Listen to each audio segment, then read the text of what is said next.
The flowers from Richard's funeral were already fading, their heavy scent clinging to every corner of my house, mixing with the silence that felt like it might crush me. For 37 years I had lived beside him, sometimes in love, often in doubt, always wondering about the late nights, the folded receipts, the children's toys left in his truck. I thought I was prepared to discover he had betrayed me with another woman. But when I found his old phone hidden in the back of his desk, the cracked screen blinking with a single unheard voicemail, I pressed play and braced myself. The voice that came was not a lover's. It was a child's. "Mr. Richard, Mama's really sick again. She's coughing blood. Tommy and Jake are scared. Can you come, please?" The sound of her quiet sobs sliced through me. In that moment, I realized the man I buried wasn't unfaithful in the way I had feared. His secret was heavier, more devastating, and it would change everything I thought I knew about my marriage. And about myself. The funeral flowers were already starting to wilt, their heavy perfume clinging to every corner of the house. The kitchen counters were crowded with casserole dishes, from neighbors whose faces I could barely recall, all of them, insisting on feeding me when I couldn't imagine eating a single bite. The house in suburban Columbus felt both too full and unbearably empty. I moved from room to room in a daze, hearing the echoes of footsteps that no longer belonged to anyone alive. Richard had been gone for just 3 days. 64 years old, and his heart had given out in the parking lot of a grocery store. After 37 years of marriage, I thought I should have been inconsolable. Instead, I felt hollow, like grief was circling me but couldn't quite land. Because grief wasn't the only thing. Suspicion had lived inside me for years like a restless tenant. And now in the silence of this house, it grew louder. I remembered the late nights when Richard claimed he was checking on a construction site, the folded receipts from restaurants I had never been to, the small toys I once found in his truck toys, with no explanation since we had never had children of our own. The hushed phone calls in the garage, his voice softened with a tenderness he never used with me. I had convinced myself it was another woman, maybe even several. And now that he was gone, part of me needed, to know the truth, whatever it was. That was when I opened the drawer of his desk. It was buried beneath a stack of old manuals and tax forms, as though he had hoped I'd never look. A phone. His old one scratched with a corner of the screen cracked through. I picked it up, my hand trembling. The battery icon was red but alive. Somehow it still had power. The sight of it made my pulse quicken. How many secrets could live inside a device so small? I held it, staring, afraid to press the button, afraid of what I might find. But I did press it, and the screen lit up with one glowing red notification, one unheard voicemail. My breath caught. It was dated 3 days ago. 3 days before Richard collapsed outside that grocery store. I sat down hard at the kitchen table, the casserole dishes forming a barricade around me. My thumb hovered over the play icon. A wave of nausea passed through me. What if it was the voice of a woman? What if it was proof of everything I had suspected for years? I told myself it didn't matter anymore. He was dead. But that was a lie. It mattered because even in death, he still had the power to make me feel like a stranger in my own marriage. I pressed play. The voice that filled the kitchen was not what I expected. It wasn't sultry or bitter. It wasn't even an adult. It was small, uncertain trembling. A child. "Mr. Richard. This is Emma. Mama's really sick again and she won't go to the hospital. She's coughing up that red stuff and she's so hot. Tommy and Jake are scared. Can you come, please? We don't know what to do." The message ended with the muffled sound of quiet crying, barely audible, like a child who had learned to cry without drawing too much attention. I froze, the phone still in my hand. Emma, a child's name, not the name of a lover, not the shadowy figure I had conjured in my suspicions. A little girl, and not just Emma. She spoke of Tommy and Jake. More children. I sat at the table, staring at the cracked screen, my heart pounding in my ears. The world I thought I knew about my husband began to crumble piece by piece. For years, I had been prepared for betrayal, bracing myself for the inevitable confession that never came. But this was something else. Richard hadn't been slipping away to a mistress. He had been answering the desperate call of children. Children who called him Mr. Richard as though he were the only adult in their lives who could be trusted. Children who believed he could fix anything. My coffee, untouched, had gone cold in its cup. The refrigerator hummed the only sound in the heavy silence. Outside, the neighborhood moved on as though nothing had changed. Lawnmowers, droning dogs barking, but inside my kitchen, my entire marriage tilted on its axis. I set the phone down on the table, staring at it like it might burn through the wood. I could still hear her voice. Emma. Her words pressed against me, fragile and urgent. Richard hadn't left me for another woman. He had left me for a secret I had never imagined. And that truth, delivered in the small, trembling voice of a child, shook me more than any affair ever could. I leaned back in the chair, my chest tight. I wasn't sure if I wanted to scream, cry, or laugh. What kind of man had I married? What kind of life had I been living beside without ever knowing? I closed my eyes, and for the first time since the funeral, tears slipped down my cheeks. Not just tears of grief, but of something deeper, sharper. I had thought I was ready for betrayal. I hadn't been ready for this. I stared at the phone on the table for what felt like forever, the silence of the kitchen pressing against me. The glow of the screen dimmed, and with it my courage almost went out. My hands were cold, but I picked it up again, scrolling back to that unfamiliar number. The name was unlisted, just digits, nothing to anchor me. My thumb hovered over call. For a moment, I told myself it was none of my business that Richard was gone, that this was something I didn't have to know. But the sound of that little girl's voice wouldn't leave me. I pressed the button. The line rang twice before someone picked up. Hello? The voice was faint, raspy, like someone speaking through exhaustion. I swallowed. My name is Margaret Collins. I believe you tried to call my husband Richard a few days ago. The line went quiet. I could hear muffled sounds in the background, machines beeping footsteps. Then a sharp intake of breath. Oh God, she whispered. Are you? I'm his wife, I said quickly, the words tasting strange in my mouth.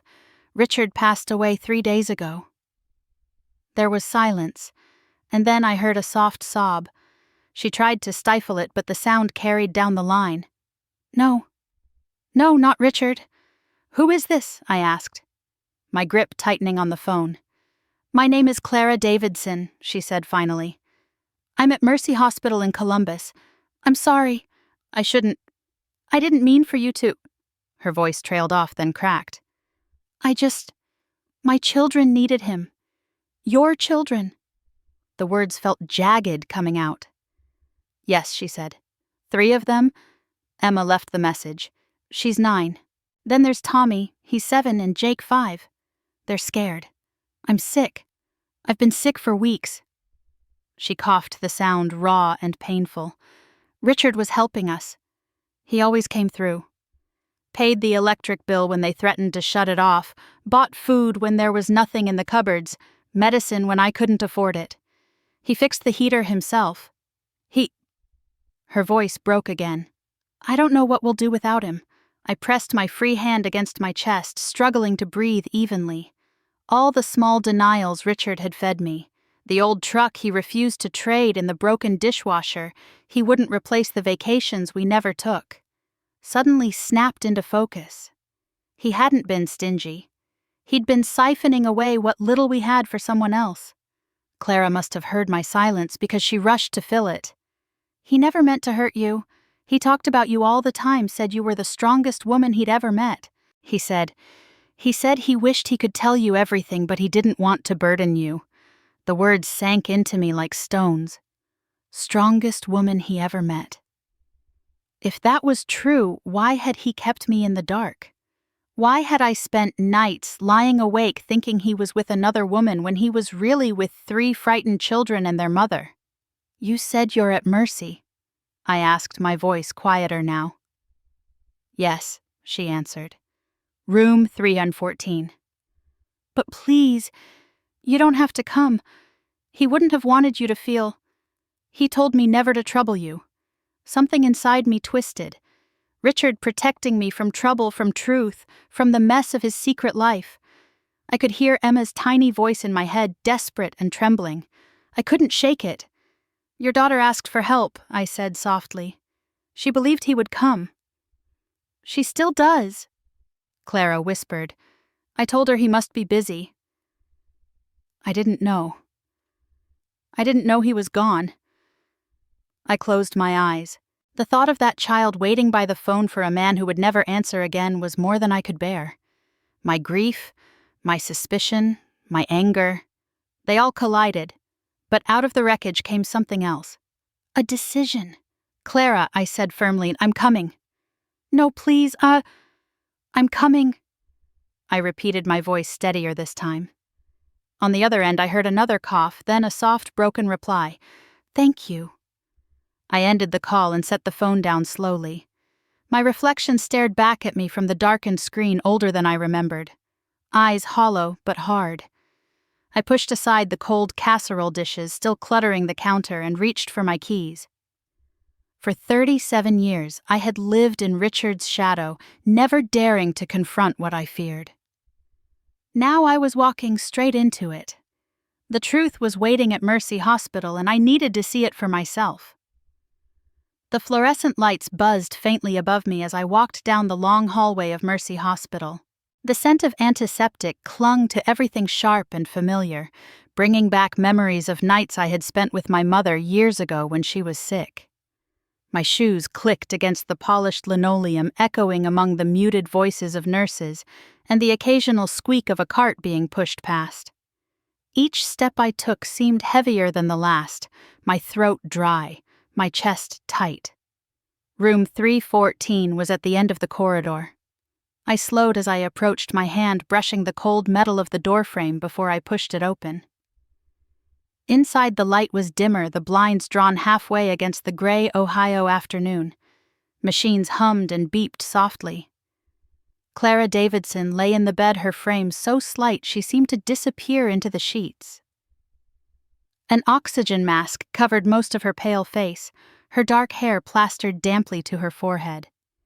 Even in sleep, her brow was furrowed as though rest itself had become foreign to her body. Beside her sat a little girl, knees pulled up to the chair, holding a small, worn stuffed rabbit against her chest. Her hair was tangled, her jeans too short at the ankles. She looked up as I entered, and I stopped in the doorway, my heart pounding for reasons I couldn't quite explain. "Are you Mrs. Collins?"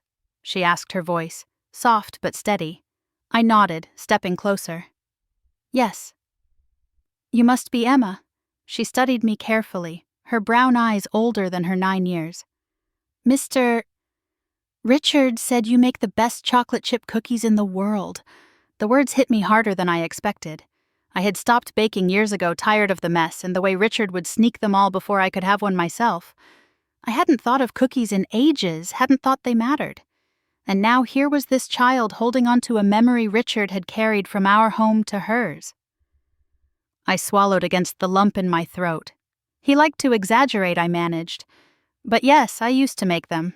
Emma's grip tightened on the rabbit. "He always looked sad when he talked about you." My knees felt weak and I lowered myself into the chair across from her. I wanted to ask what else Richard had said, what secrets he had spilled in this very room that he had never shared with me. But Emma's eyes, so searching, stopped me. "Are you here to take us away?" she asked suddenly. The words caught me off guard. "Take you away. When grown-ups in suits come, they usually want to take kids away," she explained. "Mr. Richard said if something happened to him, we should call you. He said you were good people and you'd help us. But Tommy said maybe you wouldn't want to, because we're not really family." My chest tightened painfully. I wanted to tell her she was wrong, that of course I would help, but the truth was I wasn't ready to make a promise I wasn't sure I could keep. I began, but the sound of a cough broke through the room. Clara stirred her body, trembling as she tried to sit up. Her hand clawed weakly at the mask. A harsh, wet sound filled the air, and I realized with horror that she was coughing up blood. "Mom!"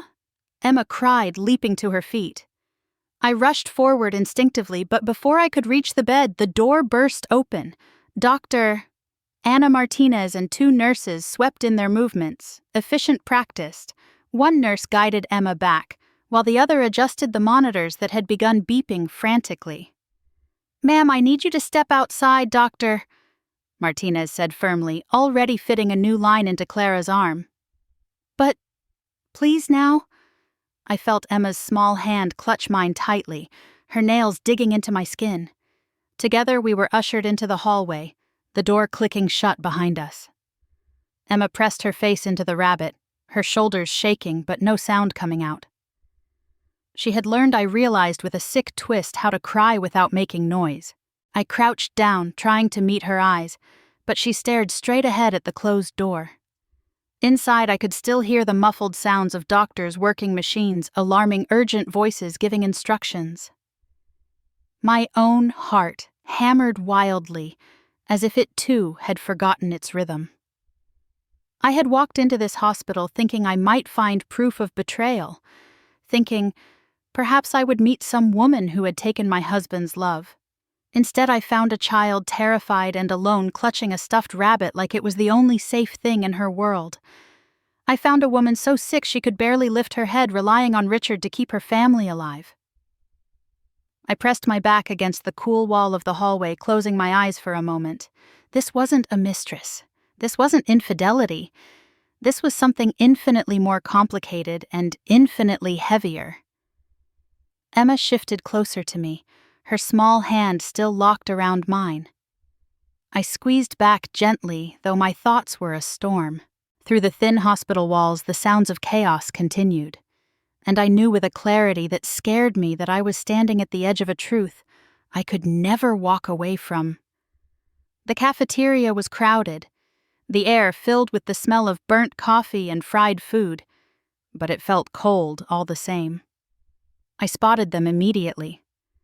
A small table near the corner where an elderly woman with silver hair sat between 2 little boys.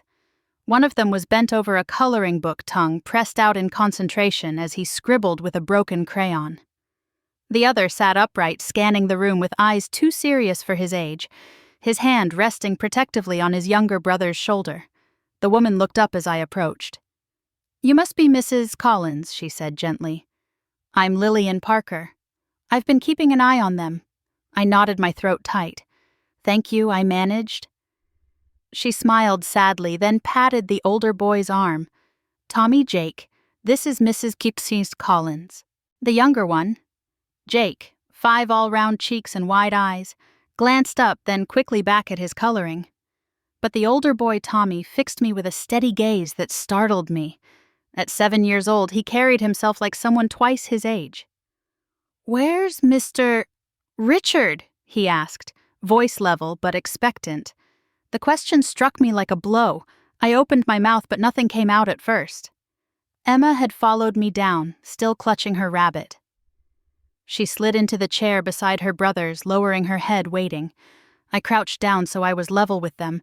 My palms were sweating. "Tommy." I began, choosing my words carefully. "Mr.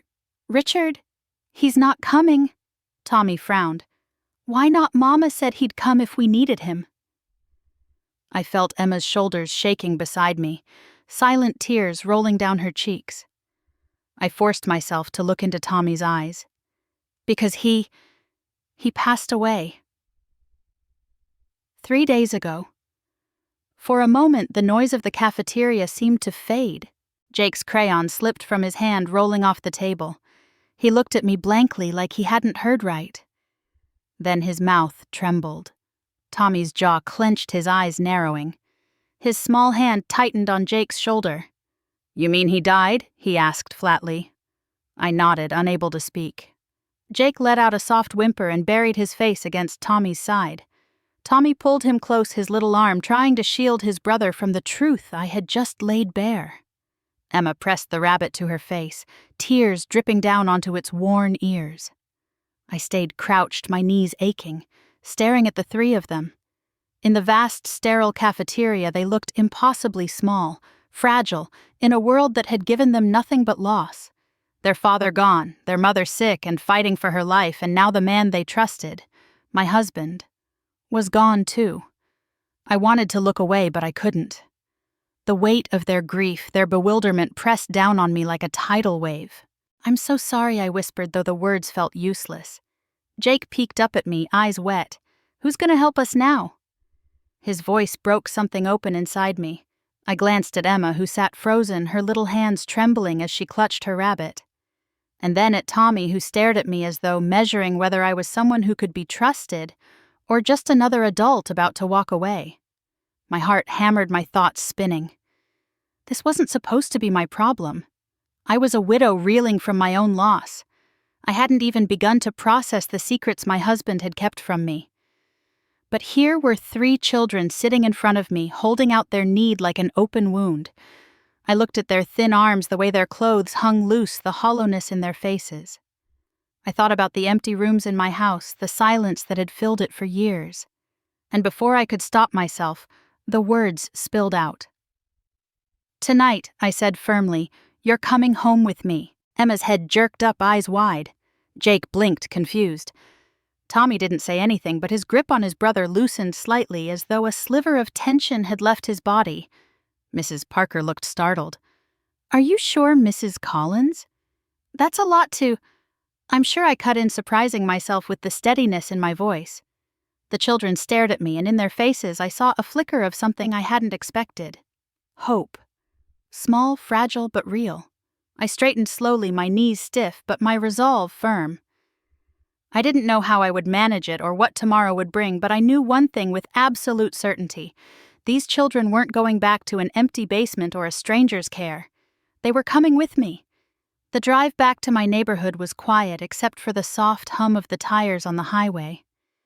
Emma sat in the passenger seat, her rabbit clutched tightly in her arms, her gaze fixed straight ahead, as though she was bracing for something she couldn't name. In the back, Tommy leaned toward Jake, whispering now and then, his hand resting firmly on his little brother's knee. Every so often Jake would nod, as if Tommy's words were the only thing keeping him anchored. I glanced at them in the rearview mirror, the 2 of them huddled together, and then at Emma beside me. I wanted to say something, reassure them, distract them, but the words refused to come. What could I possibly say? They'd lost the one person who made them feel safe, and I was still trying to figure out who I was in this story. When I pulled into my driveway, Emma gasped softly. "It's so big," she murmured. I looked at my house, the same modest ranch-style place I'd lived in for decades. To me, it had always felt too empty, too silent. To them, it must have looked like a mansion. Jake pressed his face against the window. "There's a yard!" he squealed, his voice full of a sudden, almost guilty excitement. Tommy's eyes followed his narrowing with caution, but softening when he noticed the swing set at the far end of the yard. The wooden frame was weathered, its paint chipped from years of rain and sun, but it still stood a remnant of a hope Richard and I once had for children of our own. "Can we?" Jake's voice trailed off as he looked at me, uncertain if he was allowed to ask. "You can try it after dinner," I said quietly. Jake's face lit up, and for a moment I saw what he must have looked like before worry carved itself into his little features. Inside, the air smelled faintly of lemon cleaner and the coffee I'd left on the counter that morning. The children hesitated at the threshold, their shoes scuffing the mat, eyes darting around the living room like they were stepping into a stranger's world. Emma held back until I nodded at her, and only then did she step in, still clutching her rabbit as though she was afraid it might be taken from her. I motioned toward the couch.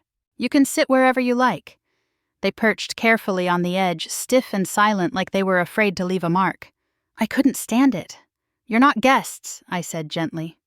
"Make yourselves comfortable." Their eyes flickered toward me, then back to their laps. It would take more than a few words to convince them. I went into the kitchen, pulling open cupboards, gathering bread, cheese, and a can of tomato soup. My hands moved automatically, the familiar ritual grounding me. I hadn't made grilled cheese in years, not since Richard stopped asking. But tonight it felt like the only thing I could do. The smell of butter sizzling in the pan drifted into the living room. Jake peeked over the back of the couch, his eyes following every movement. "Is that grilled cheese?" he asked hesitantly. "Yes," I said, "with tomato soup." He looked back at his siblings, his excitement almost too much to contain. Emma smiled faintly at his reaction, the first smile I'd seen from her. Tommy said nothing, but I caught him watching carefully as though testing whether this was real. When I set the plates down on the table, they approached slowly, hands folded, waiting for some signal. "Go ahead," I urged. Jake bit into his sandwich, and his eyes went wide. He devoured the rest in minutes, tomato soup dripping down his chin. Emma nibbled carefully at first, then faster, like she was afraid the food might disappear. Tommy stayed cautious, chewing slowly, but I noticed his plate empty before long. Watching them eat tore at me. These were simple things: grilled cheese soup, a roof overhead, and yet they treated them like treasures. It made me wonder how many nights they'd gone hungry, how many meals Richard had quietly paid for, while I sat across from him complaining about our kitchen cabinets. When the plates were nearly clean, Emma set hers down and glanced around the room. "What should we call you?" she asked softly. I looked at her, surprised. "What do you mean, Mr.?" "Richard always called you Maggie," she said, her voice careful, almost shy. "But you're not our mom." I thought about it for a moment, about the distance between us, about the truth that I still hadn't decided what role I wanted to play. "Just call me Maggie," I said finally. "That's enough." Emma nodded, a small flicker of relief passing over her face. Jake echoed her, trying the name out like it was foreign on his tongue. Tommy stayed quiet, but his eyes softened as he whispered it under his breath. Something shifted inside me then. For the first time since Richard's death, the silence of my house was broken by voices that didn't feel like echoes. The air felt warmer, fuller. I wasn't ready to call it family, not yet, but as I cleared the dishes and listened to Jake giggle over the swing set waiting outside, I realized I hadn't felt this kind of warmth in years. For a long moment, I just stood in the kitchen dish towel in my hand, staring out the window at the yard. And when I turned back, 3 children were watching me. Not as a stranger anymore, but as someone they might learn to trust. A pounding knock jolted me awake, sharp and insistent, rattling the front door. The sun had barely broken through the blinds, and for one dizzying moment I thought maybe it was Richard, somehow alive, demanding to be let back in. Then the knocking came again, louder. Official. I hurried down the hall, still in my robe, my heart racing. When I opened the door, a woman stood on the porch with a leather bag slung over her shoulder and a clipboard tucked against her chest. Her dark hair was tied back tight, her posture stiff with authority. "Mrs. Collins," she asked, flashing a badge before I could answer. "Sandra Walsh, Child Protective Services." I gripped the doorknob harder. "Yes, I need to speak with you immediately about the 3 children in your care." Behind me, I could hear Jake's light footsteps padding toward the kitchen, and Emma murmuring to Tommy. Panic shot through me. "They're still asleep," I lied automatically. Sandra's expression didn't change. "Then we'll let them rest while you and I talk. May I come in?" Her tone wasn't a request. I stepped aside reluctantly, every nerve in my body tense. She walked in briskly, her eyes scanning the living room, lingering on the blanket tossed over the couch, the 3 pairs of small shoes neatly lined by the door. "How long have the children been here?" she asked, clicking her pen. "Since last night," I said. "Their mother is in the hospital, very ill." "And do you have temporary custody papers signed by her?" My stomach dropped. "No, not yet." She nodded as though she expected that answer. Then I need to be clear with you, Mrs. Collins. Right now, what you've done is not legal. Without authorization, the children should have been placed into emergency foster care. The words slammed into me. I folded my arms, trying to keep my voice steady. They were terrified. Their mother collapsed, their father figure. My husband just died. I wasn't about to leave them sitting in a hospital cafeteria waiting for strangers to take them. That may be, Sandra said, her voice clipped, but you don't have the authority to make that decision. Clara Davidson has a prior record for neglect. Did you know that I froze? No, I admitted. It's true, she pressed. That history requires CPS oversight. These children are considered at risk. I wanted to scream. Neglect! The word painted Clara as someone careless, but what I had seen was a woman broken by sickness and poverty doing everything she could to keep her family alive. Sandra's eyes narrowed. Mrs. Collins, I'm sure your intentions are good, but the law requires proper placement. If you refuse to cooperate, I will have to file for removal immediately. Behind me, a small voice cut through the tension. Maggie. Emma stood in the doorway, her rabbit clutched against her chest. Tommy and Jake hovering behind her. Their eyes darted nervously between me and the woman with the clipboard. Sandra glanced at them, then back at me. We'll need to arrange transport today. No. My voice cracked, but I moved instinctively, stepping between her and the children. I could feel Emma's trembling behind me. Mrs. Collins, I raised my hand. You don't understand. Richard, my husband, took care of them for 2 years. He paid their bills, fixed their home, read to them. He considered them family. And now I do too. Sandra's jaw tightened. That doesn't change the law. I felt my hands shake, but I held my ground. The law isn't here right now, I am. And these children are not being dragged out of the first safe home they've had in a long time. Tommy's voice whispered behind me, barely audible. Are they going to take us away? I turned my head just enough to meet his wide, fearful eyes. Not if I can help it, I said firmly. My fingers fumbled for the phone on the counter. I dialed the only person I could think of. Harold, it's Maggie. I need you. Now. Sandra exhaled slowly, adjusting the papers on her clipboard as though bracing for a battle she hadn't expected to fight this early in the morning.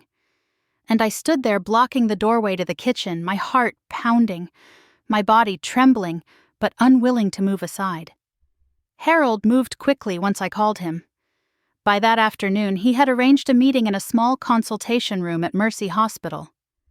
The room was cramped, the blinds drawn tight against the gray Ohio sky. A rectangular table sat in the middle with too few chairs, and the smell of disinfectant lingered in the air. I sat down, clutching my purse in my lap, my palms damp. Across from me, Sandra Walsh unfolded her clipboard with the slow deliberation of someone who knew the weight of her authority. To her right, Dr. Anna Martinez adjusted her stethoscope, her expression calm but watchful. At the far end of the table, Clara sat in a wheelchair, a blanket pulled up around her shoulders. Her face was pale and drawn, but her eyes burned with determination. Harold settled into the chair beside me, smoothing his tie, his presence steady and grounding. "Let's get this started," he said, his voice even. Sandra cleared her throat. "Mrs. Collins, you understand that without legal documentation, your decision to remove the Davidson children from the hospital was outside protocol. They should have been placed into foster care immediately." Before I could respond, Clara's weak voice cut through the air. "No, absolutely not." She coughed, wincing, but her hands gripped the armrests tightly. "My children are not going to strangers. They are staying with Maggie." Sandra's pen froze against the paper. "Ms. Davidson, I understand your feelings, but given your prior record and current medical condition..." Clara's voice cracked. "You mean the time they said I neglected my children because we didn't have heat? Because I chose to pay for food instead of fixing a landlord's broken furnace?" Her voice shook, but she kept going. Where was your protocol when I was trying to keep my babies alive in a basement with no windows? Where was CPS when I fainted from hunger so they could eat? The room went still. Clara's tears slid down her face, unchecked. Emma stood behind her mother's chair, clutching the rabbit. Her chin lifted defiantly. Sandra shifted uncomfortably. I'm not here to debate the past. I'm here to make sure the children are safe now, and the law requires... Doctor. Martinez interrupted, her voice steady but firm. Ms. Davidson is severely malnourished, dehydrated, and battling pneumonia. Sing. She will need at least 3 weeks of rest and consistent care. That is not speculation, that is medical fact. Sending her children into an unstable environment or bouncing them around foster homes will only worsen her condition. She needs the assurance that they are safe. Harold leaned forward, folding his hands. There's a simple solution here. Temporary guardianship. Maggie has a stable home, no criminal record, and the means to care for these children. She was married to the man who supported this family for 2 years. The continuity of care is obvious. Sandra pursed her lips, flipping through papers on her clipboard as though looking for something to contradict him. Temporary guardianship would require background checks, home visits, and approval from the court. That takes time. Clara slammed her hand against the table weakly but with surprising force. Then make time. Because my kids are not leaving Maggie's house. The room vibrated with her conviction. My heart swelled and ached all at once. Sandra looked at me, her eyes narrowing. Mrs. Collins, do you understand what you're agreeing to? These children come with trauma, with needs that will upend your life.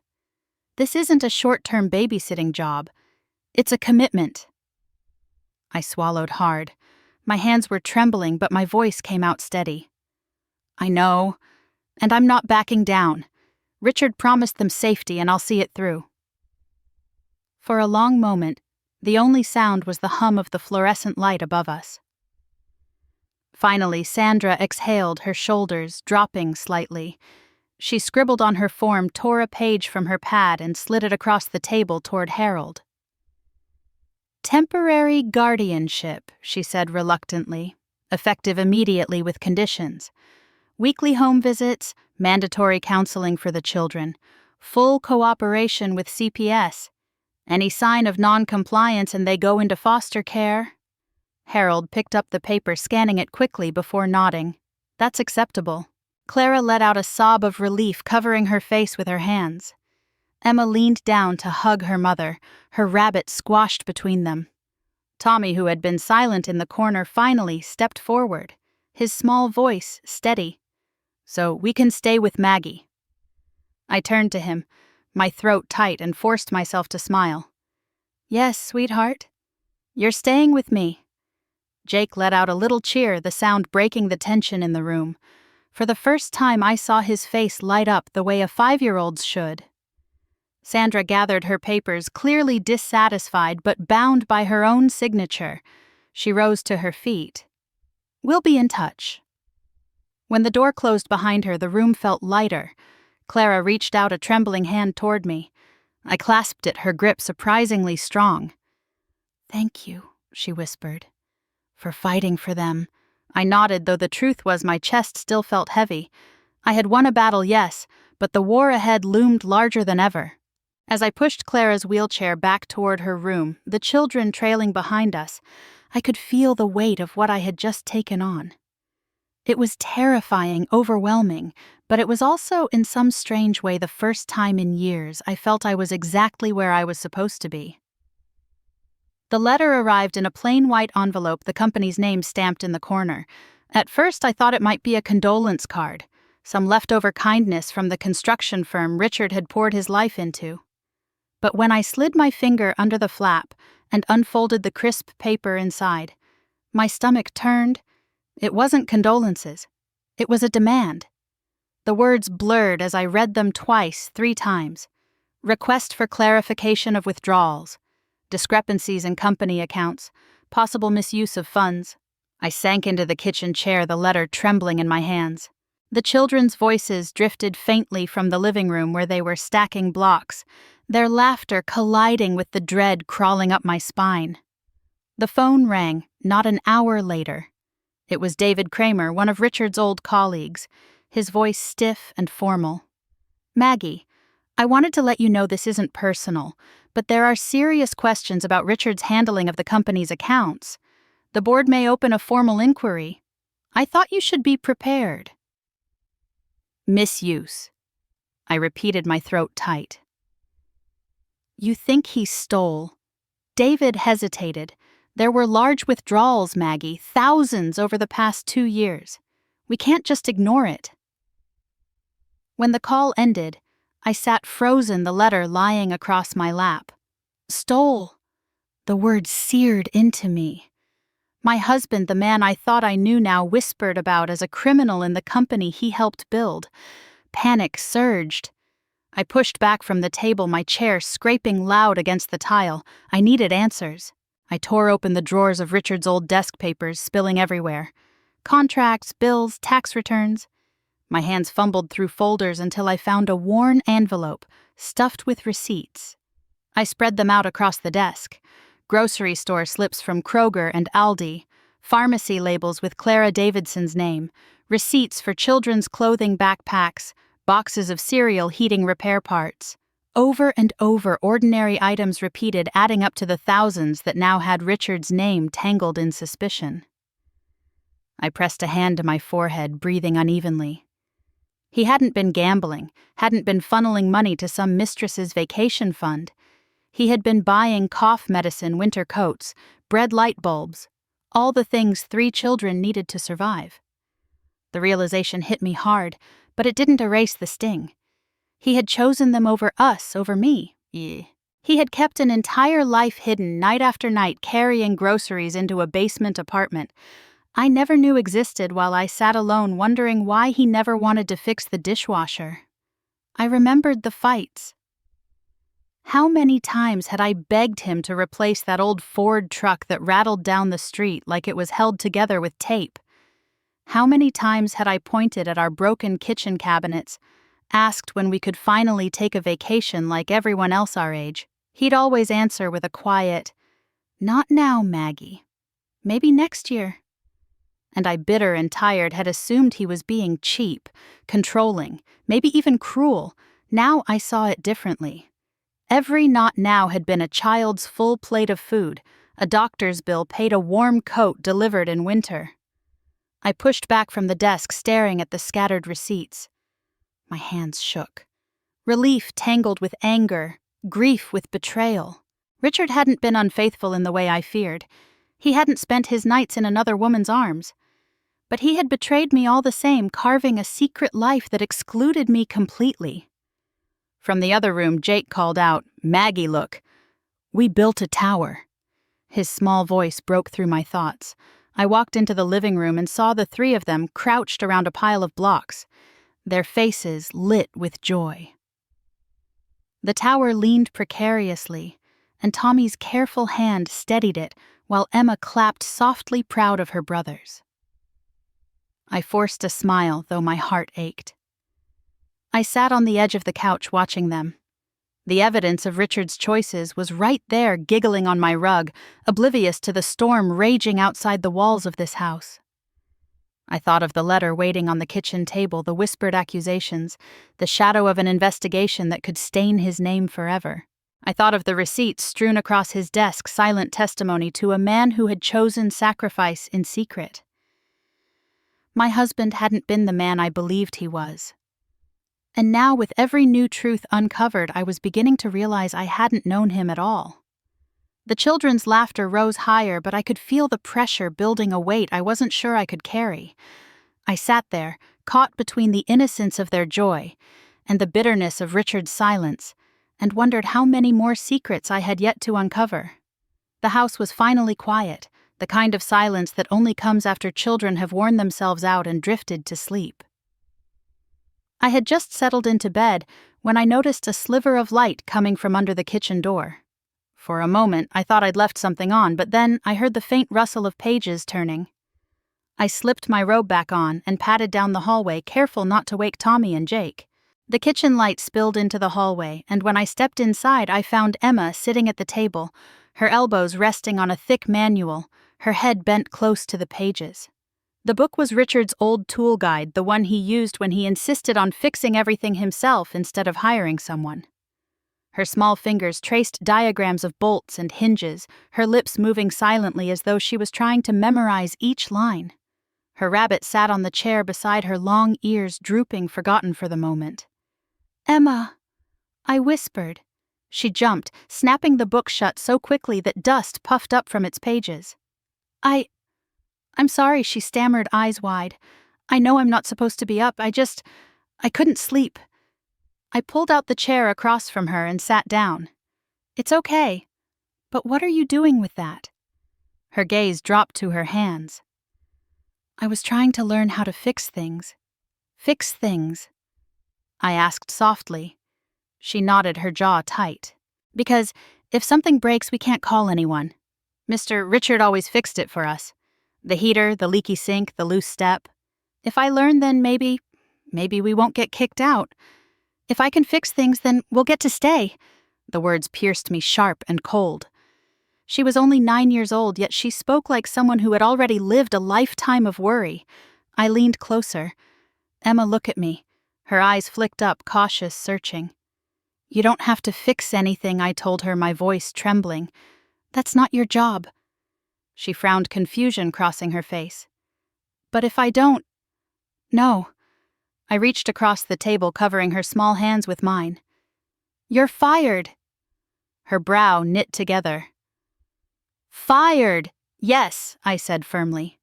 "From being responsible for everyone else.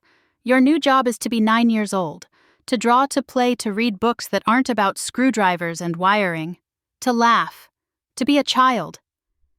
She stared at me, her eyes brimming, and then her lips trembled.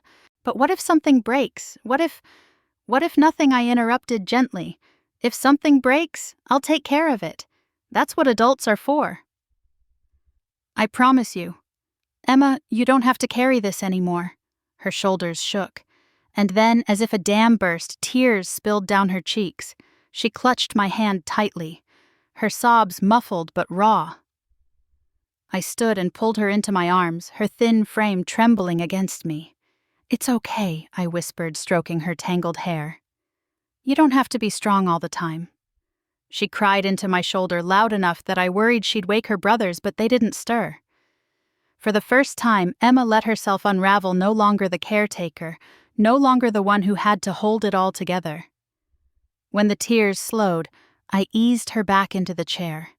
Her face was blotchy, her rabbit now clutched tightly again. I warmed a cup of milk on the stove, adding a bit of honey the way my mother used to do for me. She sipped it slowly, her hands steadying with each swallow. We sat together in the quiet kitchen, the clock ticking softly on the wall. Finally, Emma spoke, her voice small. "Do you really mean it? That I don't have to take care of everything anymore, I mean it?" I said, "From now on, you get to just be Emma." She nodded, her eyes heavy with exhaustion, but there was something new there, too. Trust. A fragile seed planted in the soil of this late-night promise. I walked her back to bed, tucking the rabbit under her arm. She curled onto her side, her breathing steadying almost immediately. Standing there in the doorway, I felt a lump rise in my throat. For weeks, maybe years, this little girl had been forced to act like a mother, a protector. Tonight, for the first time, she had let go, and for the first time, she let me be the adult. I closed the door softly behind me, my heart heavier and lighter all at once. Upstairs, the receipts from Richard's desk still waited, the letter from the company still burned in my mind. But here in this small room, a child had found a moment of safety. And in that fragile moment, I began to believe I might be able to keep my promise. The doorbell rang in the middle of a Saturday morning, sharp and unexpected. The kids were still in their pajamas, Jake building a crooked tower of blocks on the living room rug, while Tommy hovered close by, and Emma sat at the table, sketching quietly in a notebook. I wiped my hands on a dish towel and went to answer it. On the porch stood an older couple, both with weathered faces and tired eyes. The man's shoulders sagged beneath a worn flannel jacket, and the woman's hands twisted nervously around the strap of her purse. "Mrs. Collins," the man asked, his voice unsteady. "I'm Frank Davidson. This is my wife, Ruth. We're Clara's parents." I gripped the edge of the doorframe, taken aback.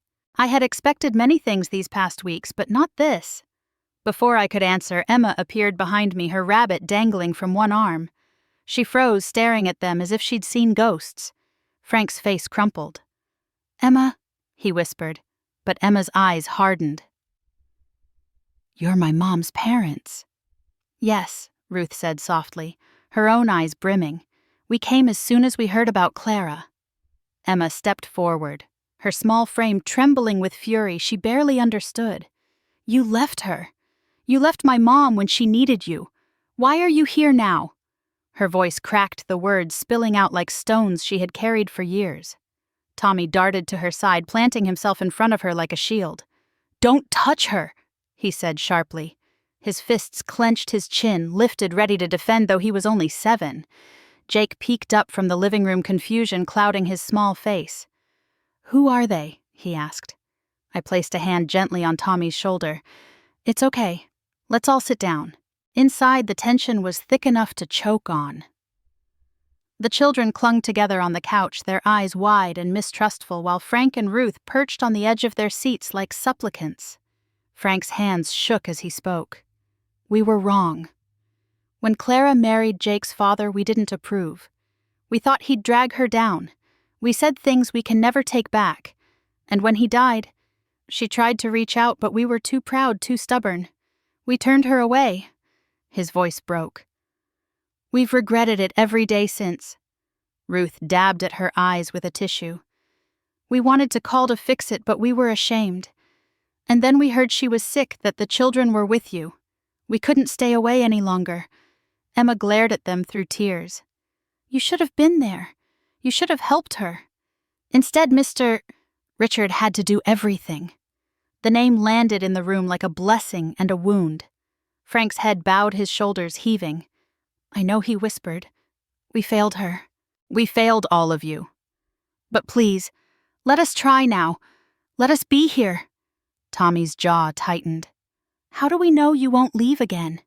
The boy's question pierced deeper than any accusation I could have given. Ruth clasped her hands together. "You don't. All we can do is show you day by day that we won't." The children huddled together, whispering among themselves, distrust carved into every line of their young faces. I watched them, my chest aching. Later that afternoon, I drove to the hospital to see Clara. She sat propped against pillows, her hair brushed back neatly, her cheeks no longer as pale as before.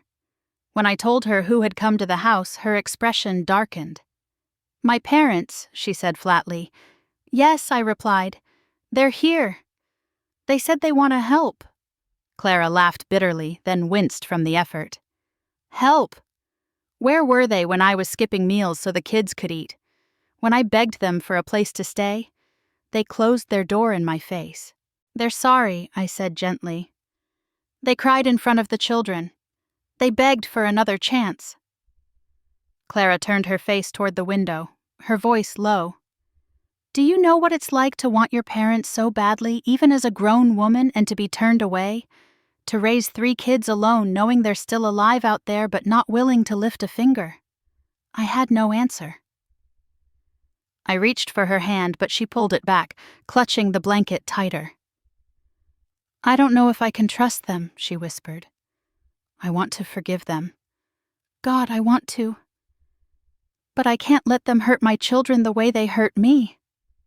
Her voice broke, tears spilling freely now. "I'm so tired of being disappointed." I sat quietly at her bedside, listening to her ragged breathing, knowing there was nothing I could say to erase the years of absence. Back at the house that evening, Emma sat at the kitchen table, her drawing left unfinished. She looked up at me, her voice small. "Are they going to try to take us away?" I knelt beside her chair, brushing a strand of hair from her face. "No one is taking you anywhere," I said firmly. but they want to be part of your life. Whether that happens will be up to your mother. And up to you." She nodded slowly, though doubt still clouded her eyes. Tommy sat nearby watching closely while Jake leaned sleepily against his sister's shoulder. As I tucked them into bed that night, I realized it wasn't just me carrying wounds of betrayal and secrets. Clara, and now her children, bore scars from a family that had abandoned them long before Richard ever stepped in. And if healing was possible, it would take more than words at a doorstep. It would take time and courage and a kind of trust none of us were sure we had left.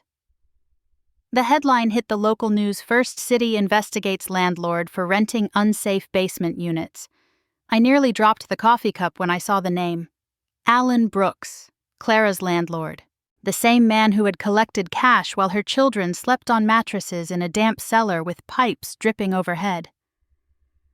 By the time Harold called me, the city's housing commission had already scheduled an emergency hearing.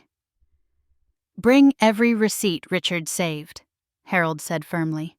"This is our chance to show exactly what he was doing with that money." That night, I spread the papers across the dining room table.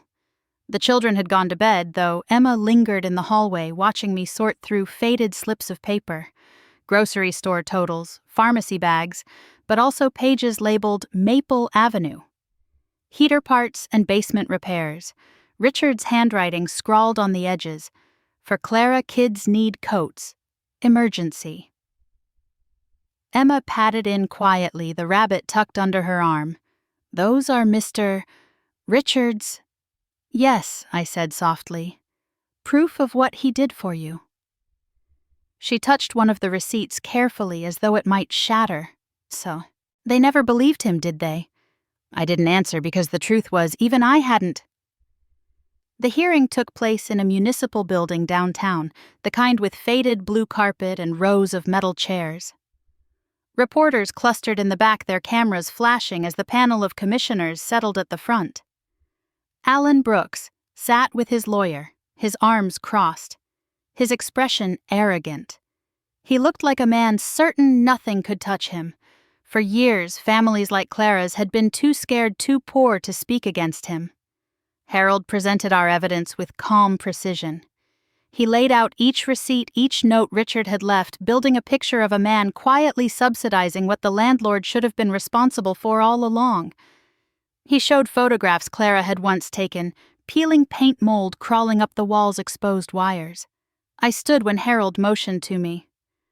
My knees trembled, but my voice held steady. I told them how I'd discovered the truth after Richard's death. How he had chosen to spend our savings not on himself, not even on me, but on children who had nowhere else to turn. My voice cracked when I described the basement, how I'd seen the shadows in Emma's eyes, the way Tommy guarded his brother like a soldier. Reporters scribbled furiously. The commissioners leaned forward. For the first time, the story wasn't just another complaint lost in the system. It had faces, names, receipts. Alan's lawyer objected, muttered about irrelevance, but the tide was already turning. Then Sandra Walsh walked in, clipboard in hand, eyes sharp. She hadn't been scheduled to attend, but she took a seat near the front, watching closely. When it was her turn to speak, she rose reluctantly. Child Protective Services has reviewed this case. It's clear Mr. Collins was filling a gap that should never have existed. Our system failed to catch these conditions, and children suffered for it. Her words shocked me. For weeks, she had been my adversary, pushing rules and procedures. Hearing her admit fault felt like a crack in something rigid. The commissioners conferred, their voices low. Then one of them turned toward the room. "Effective immediately, Mr. Brooks is fined and barred from renting until the properties are brought up to code. Families will be relocated. Further criminal charges are under review." The flash of cameras exploded around us. Alan slumped in his chair, the arrogance gone from his face. I sat back down slowly, my pulse pounding. Beside me, Harold leaned close. "This is bigger than Richard's name," he murmured. "This is justice." I nodded, but inside I felt something deeper. This was karma. Every sacrifice Richard had made in secret, every dollar he'd hidden from me was finally visible. For 2 years, he had carried the burden alone, and now the truth was shining in a courtroom where no one could ignore it. When the hearing ended, I stepped outside into the chilly Ohio air. Reporters swarmed, but I barely heard their questions. My mind was back on Richard, on the receipts scattered across our dining room table, on the children who would finally sleep somewhere safe. For the first time since finding that voicemail, I let myself breathe. Not because everything was fixed, but because I could feel him beside me in that moment, his choices vindicated. He hadn't left me betrayal. He had left me proof. Proof that his quiet sacrifices mattered. Proof that even the forgotten could find justice. The first snow of December had begun to fall the morning Clara came home. I drove her back from Mercy Hospital with the children chattering in the back seat, their voices tumbling over one another with excitement. Clara sat beside me, her hands folded tightly in her lap, her body still thin and fragile, but her eyes clearer, stronger. When we pulled into the driveway, Emma pressed her nose to the window. "Mama, look, it's our house now." Clara smiled faintly, tears welling in her eyes. "It's Maggie's house," she said softly. "No," I corrected, turning off the engine. "It's our house." Inside, the children darted from room to room, eager to show their mother everything they'd discovered in her absence. The swing set in the yard, the books Richard had left behind, the bedroom they now shared. Jake clung to Clara's arm. Tommy hovered close, as if he might need to catch her should she stumble, and Emma stayed just a step behind her face, lit with relief. That evening, the 5 of us gathered in the kitchen. Clara leaned against the counter while I flipped pancakes on the skillet, the smell of butter filling the air. The children set the table, their laughter rising in little bursts, bouncing against the walls that had known only silence for too long. When I brought the plates over, Clara took a bite and closed her eyes. "I can't remember the last time we had pancakes for dinner," she whispered. Emma grinned. "Maggie makes them just like Mr. Richard used to." For a moment, the room grew quiet. His name hung between us like a memory that hurt and healed all at once. I set my fork down, staring at the children's faces, then at Clara's. I realized I wasn't angry anymore. Not in the same way. The truth had shaken me, yes, but it had also set me free. After dinner, Emma fetched a stack of papers she had kept hidden under her pillow. She spread them out on the refrigerator door. Drawings of 5 stick figures holding hands beneath a crooked roof, the words "Our Family" scrawled above in bright marker. She taped them proudly one by one until the fridge was covered. Jake clapped his hands. "It's us." Tommy nodded solemnly, then glanced at me. "You too, Maggie. You're in the picture." I felt my throat tighten as I traced the drawings with my fingertips. "Yes," I whispered. "I guess I am." Later that week, Clara and I turned the unused front room into something new. We set up Richard's old desk by the window, dusted off the printer he never bothered with, and brought in a second-hand filing cabinet. It wasn't much, but it was enough. Clara called it her office. She began to take small bookkeeping jobs again, her confidence slowly returning with each stack of receipts and numbers neatly balanced. One afternoon, as the kids played outside in the fresh snow, Clara stood in the doorway of her new office and watched them through the window. "I don't know how to thank you," she said. "You don't have to." I told her. "This isn't about debt. This is about family." She turned to me, her eyes wet. "I was so scared you'd hate me for what Richard did, for what he kept from you." I shook my head. I thought he betrayed me. For years I imagined another woman. But the truth— I paused, breathing deeply. The truth was so much bigger. He didn't choose to leave me. He chose to save you. And now somehow I think he gave me what I'd been missing all along. That night, after the children were asleep, I sat alone in the living room. The house no longer felt like a mausoleum filled with echoes of what I'd lost. It was alive now, buzzing with noise, clutter, and laughter. My eyes landed on the refrigerator, on Emma's pictures taped across its surface. A family we never expected, a family born of secrets and sacrifice. Richard's absence still ached, but it no longer hollowed me. It reminded me instead that even in the lies he told, he had believed in me. He had trusted that when the time came, I would step forward, even if it shook me to my core.